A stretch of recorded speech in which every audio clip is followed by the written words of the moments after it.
Before you hear my story, let me ask you, what would you do if the person you trusted most, your own mother, used your love and loyalty to hide her biggest secret?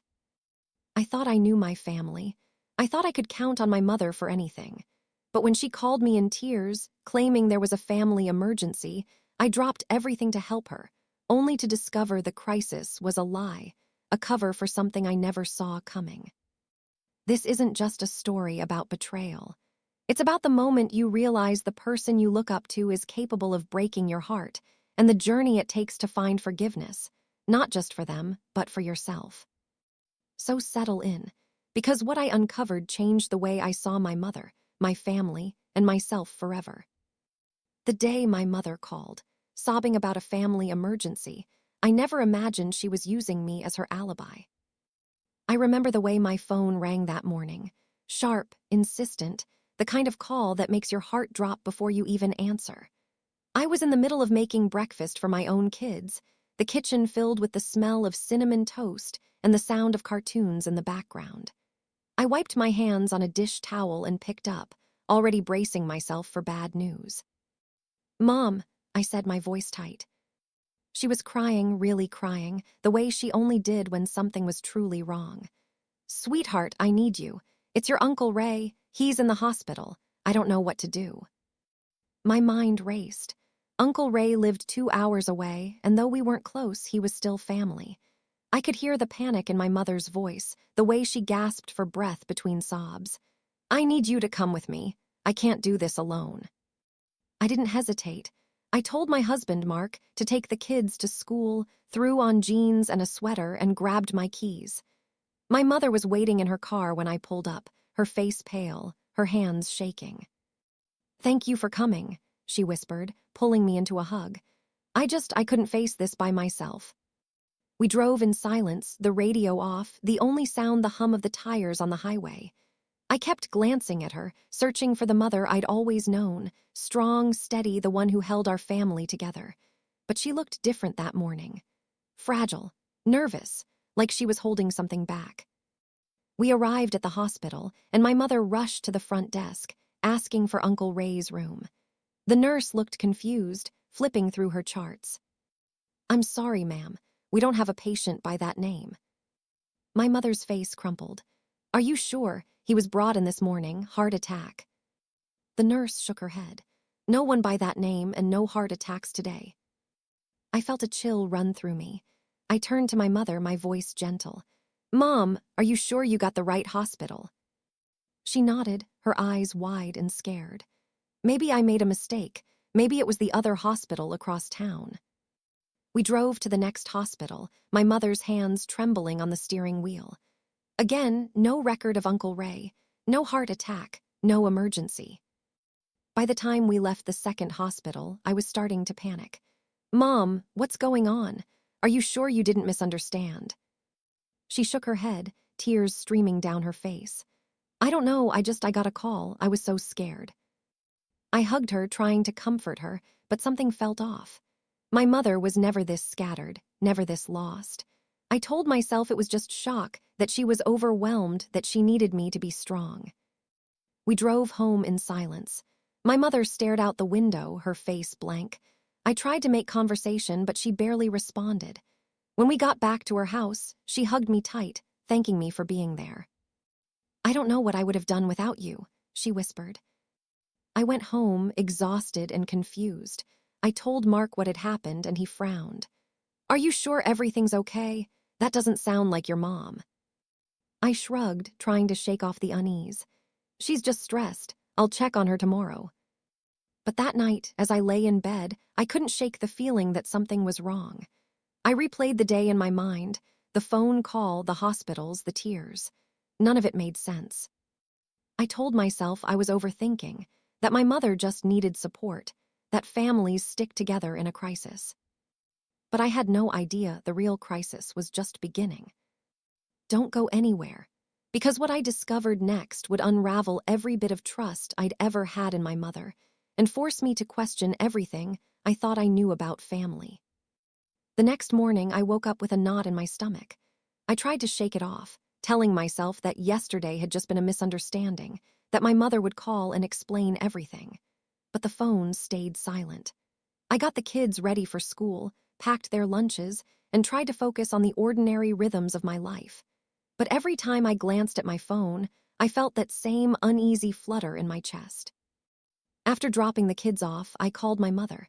She answered on the second ring, her voice bright, too bright. "Hi, sweetheart. How are you feeling today?" I hesitated. "I'm okay, Mom. How are you? Did you hear anything more about Uncle Ray?" There was a pause. "Oh, yes, I spoke to his wife. He's fine. It was just a scare. False alarm." I frowned. "Why didn't you call me last night? I was worried about you." She laughed a little too loudly. "I'm sorry, honey. I was just so tired. I went straight to bed." I wanted to believe her, but something in her voice made me pause. My mother was many things, but she was never careless with family. She would have called. She would have checked in. She would have made sure I was okay. I tried to let it go. I went to work, answered emails, sat through meetings, but my mind kept drifting back to my mother. I replayed the day before, the way she'd cried, the way she'd clung to me, the way she'd seemed so desperate. I thought about the hospitals, the nurses, the confusion. I thought about the way she'd hugged me when we got home, the way she'd thanked me for being there. Something wasn't right. That evening, I called my aunt, Uncle Ray's wife. She answered on the first ring, her voice cheerful. "Hi, honey, how are you?" I took a deep breath. I just wanted to check on Uncle Ray. Mom said he was in the hospital yesterday. There was a pause, then a laugh. "Oh no, he's fine. He was out golfing all day. Why?" I felt my heart drop. Mom called me in a panic. She said he'd had a heart attack. My aunt sounded confused. "No, nothing like that. He's healthy as a horse. Your mom must have gotten some bad information." I thanked her and hung up, my mind spinning. I sat at the kitchen table, staring at my phone, trying to make sense of what I'd just heard. Why would my mother lie about something like that? Why would she make up a family emergency? What was she hiding? I decided to stop by her house the next day, unannounced. I told Mark I needed to check on her, that I was worried. He squeezed my hand, his eyes full of concern. "Let me know if you need anything." When I arrived, my mother was surprised to see me. She opened the door, her smile faltering for just a moment before she ushered me inside. "Everything okay, Mom?" I asked, studying her face. She nodded, busying herself with the kettle. "Of course, why wouldn't it be?" I watched her move around the kitchen, her hands shaking just a little. I noticed a new dress draped over a chair, a bottle of expensive perfume on the counter, a half-empty glass of wine in the sink. My mother was always neat, always put together. But today, the house felt different, messier, more chaotic, as if she'd been in a hurry. We sat at the table, sipping tea, making small talk. I asked about Uncle Ray, about the family, about her plans for the week. She answered every question, but her eyes kept darting to the clock, her fingers tapping nervously on the table. Finally, I couldn't take it anymore. "Mom, what's going on? You're not yourself. You lied about Uncle Ray. Why?" She froze, her cup halfway to her lips. For a moment, I thought she might tell me the truth. But then she smiled, her eyes hard. "You're imagining things, sweetheart. I was just confused. It's been a stressful week." I nodded, but I didn't believe her. I left her house more worried than ever. That night, I lay awake, staring at the ceiling, the questions swirling in my mind. I thought about all the times my mother had been there for me, all the times I'd trusted her, all the times I'd believed she could do no wrong. But now I wasn't so sure.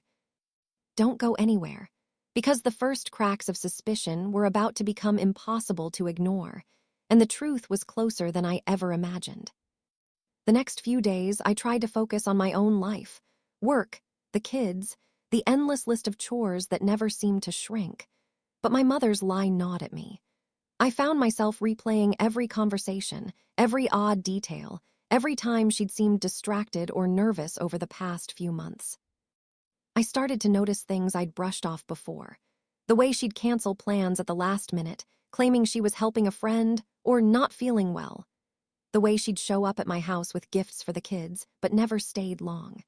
The way she'd started dressing differently, brighter colors, new shoes, a new haircut.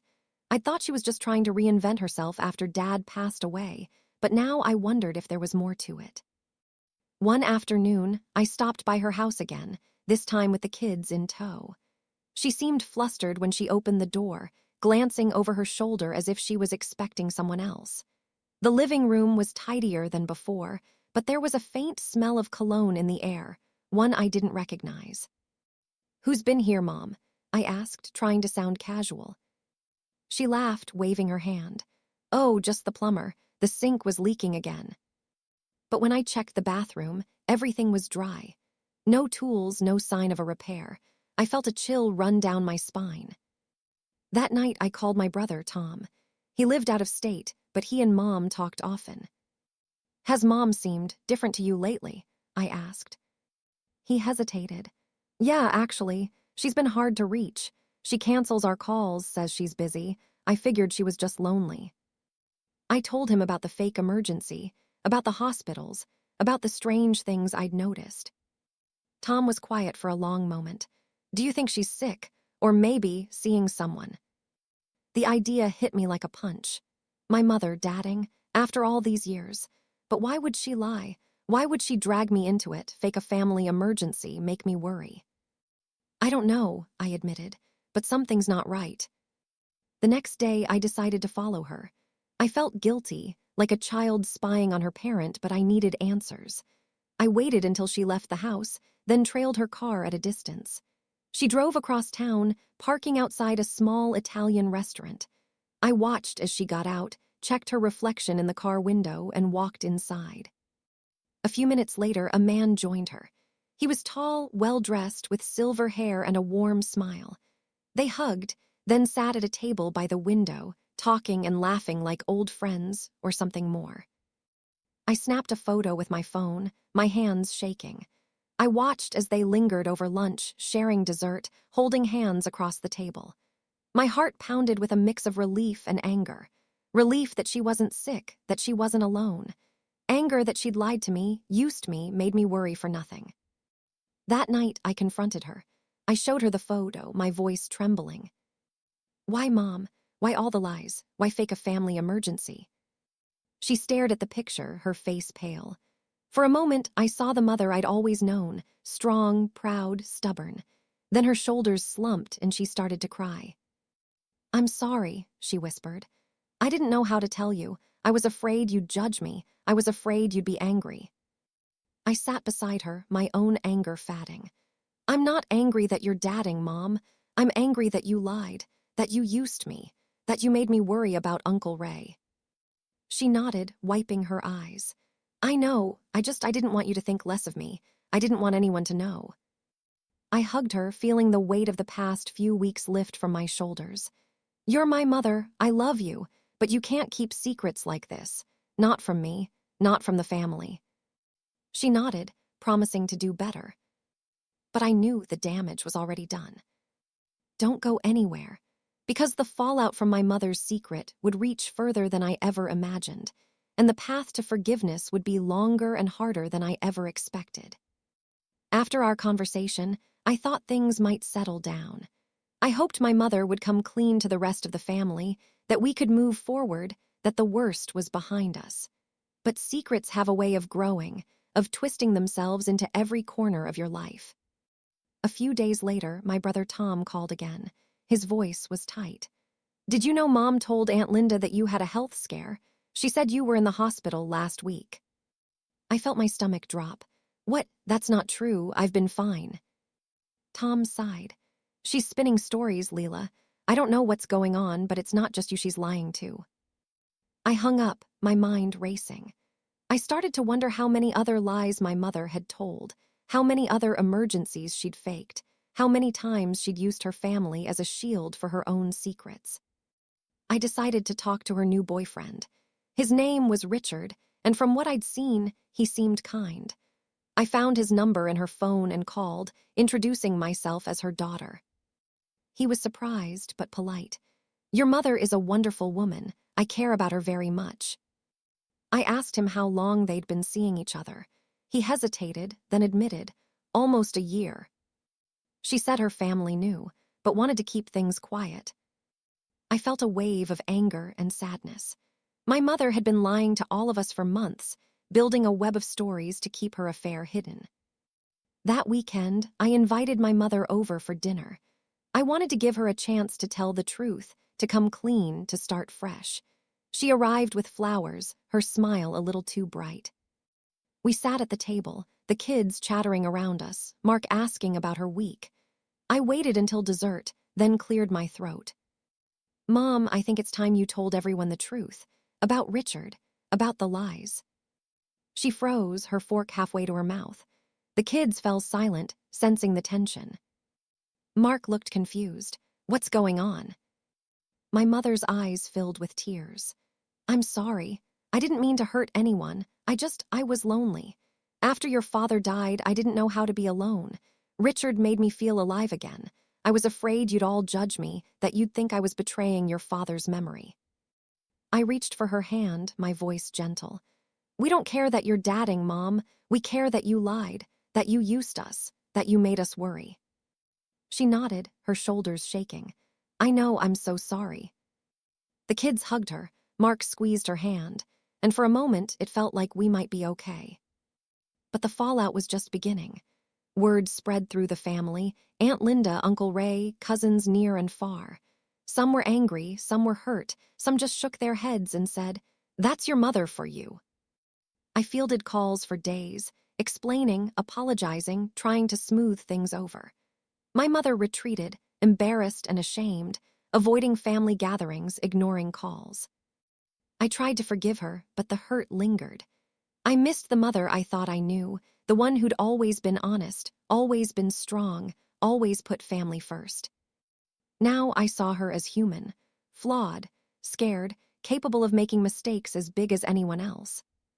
Don't go anywhere, because the journey to forgiveness and healing was just beginning, and it's for anyone who's ever had to rebuild trust after a family betrayal. The weeks that followed were some of the most difficult I'd ever faced with my family. My mother's secret was out, and the ripple effects touched everyone. Aunt Linda called me in tears, feeling betrayed that she'd been lied to about my health. Uncle Ray was furious, not just about being used as a fake emergency, but about the way Mom had manipulated everyone's emotions. Family group chats lit up with questions and accusations. Some relatives were sympathetic, saying Mom deserved happiness after losing Dad. Others were less forgiving, calling her selfish, dramatic, even cruel. I found myself caught in the middle, trying to defend her one minute and feeling angry the next. At church, people whispered. Mrs. Jenkins, who'd known my mother since childhood, pulled me aside after the service. I always thought your mother was the strong one. I guess we all have our breaking points. I nodded, not trusting myself to speak. I felt exposed, as if my family's pain was on display for the whole world to see. My mother withdrew. She stopped coming to Sunday dinners, stopped calling the kids, stopped answering the phone. I worried about her, but I was also angry. I wanted her to face what she'd done, to apologize, to make things right. But every time I tried to talk to her, she shut down. One afternoon, I drove to her house, determined to break through. I found her sitting in the living room, staring at an old photo of Dad. I'm sorry, Leela, she whispered, her voice barely audible. I never meant to hurt anyone, I didn't know how to be alone. I sat beside her, my anger softening. You could have told us, Mom, we would have understood. But you lied, you made us worry, you made me feel like I couldn't trust you. She nodded, tears streaming down her face. I know, I was ashamed. I thought if I could just keep it secret a little longer, maybe it would all work out. I hugged her, feeling the weight of her grief and guilt. We all make mistakes, Mom, but you have to let us in. You have to let us help. Slowly, things began to change. My mother started seeing a counselor, working through her grief and loneliness. She apologized to the family, one by one, sometimes in person, sometimes in long, handwritten letters. Some forgave her right away. Others needed more time. Richard stood by her side, patient and kind. He came to Sunday dinner, brought flowers for the kids, listened to my mother's stories about Dad. He never tried to replace him, but he made her smile again, made her feel seen. I started to forgive, too. I realized that my mother's mistake didn't erase all the good she'd done, all the love she'd given. She was human, just like me, capable of hurting and being hurt, of making bad choices and trying to make amends. The family slowly came back together. We celebrated birthdays, holidays, ordinary Sundays. The pain didn't disappear, but it faded, replaced by a new understanding, a new honesty. One evening, as we sat on the porch watching the sunset, my mother turned to me. "Thank you for not giving up on me, Leela. I know I don't deserve it, but I'm grateful." I squeezed her hand, feeling the truth of it settle in my heart. "We're family, Mom. We don't give up on each other. Not really." Don't go anywhere. The journey to true healing and new beginnings is just beginning, and it's for anyone who's ever had to find themselves again after a family betrayal. Spring brought a gentle sense of renewal. The garden outside my mother's house bloomed with daffodils and tulips, and for the first time in months, she invited us over for Sunday lunch. The kids ran through the yard, laughter echoing, and Richard grilled burgers while my mother and I set the table together. There was still a quiet sadness in her eyes, but also a new honesty. She didn't try to hide her feelings anymore. She talked about Dad, about the loneliness that had crept in after he died, about the fear of being forgotten. She talked about Richard, too, how he made her feel alive, how he listened, how he never tried to erase the past but helped her imagine a future. I listened, sometimes with tears, sometimes with a smile. I realized I was learning to see my mother not just as a parent, but as a woman, flawed, complicated, still growing. The family, too, began to heal. Aunt Linda called to invite us for Easter brunch, her voice softer than it had been in months. Uncle Ray sent a card, scrawled with a simple, "We all make mistakes. Let's move forward." The cousins started a new group chat, sharing photos of their kids, their gardens, their lives. At church, the whispers faded. Mrs. Jenkins brought my mother a pie, saying, "We all need a little grace sometimes." The pastor's sermon one Sunday was about forgiveness, about the courage it takes to admit when you're wrong, about the strength it takes to ask for help. My mother started volunteering at the library, reading to children, helping with book sales. She found new friends, new routines, new reasons to get up in the morning. She and Richard took a trip to the coast, sent postcards to the grandkids, came home with stories and seashells. I found myself healing, too. I forgave my mother, not all at once, but in small moments, in quiet conversations, in the way I let her back into my life. I forgave myself, too, for not seeing the signs, for being angry, for needing time. Mark and I grew closer, learning to lean on each other, to talk honestly about our fears and hopes. The kids thrived, their laughter returning, their trust in family slowly restored. One afternoon, as I sat with my mother on her porch, she turned to me, her eyes shining. "I'm proud of you, Leela. You're a good daughter, a good mother. I hope you know that." I smiled, feeling the truth of it settle deep in my heart. "I learned from the best, Mom, even when you made mistakes." She laughed, wiping away a tear. "Especially then, I think." As the months passed, life found a new rhythm. There were still hard days, anniversaries, birthdays, moments when the old pain flared up. But there was also joy, family dinners, new traditions, the simple comfort of knowing we could survive anything together.